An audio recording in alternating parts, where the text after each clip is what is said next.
തൊടുപുഴ നഗരസഭയിൽ മുസ്ലിം ലീഗ് പിന്തുണയോടെ LDF ഭരണം പിടിച്ചു.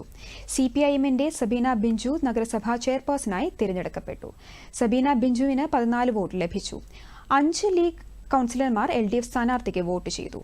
അതിനിടെ കോൺഗ്രസ് മുസ്ലിം ലീഗ് പ്രവർത്തകർ തമ്മിൽ നഗരസഭാ ഓഫീസിന് മുന്നിൽ സംഘർഷം ഉണ്ടായി.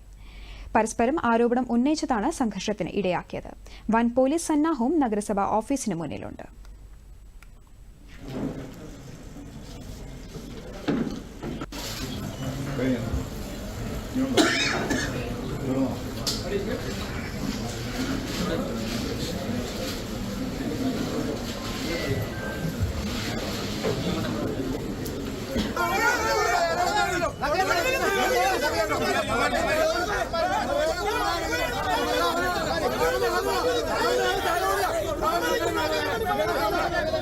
¡Vamos!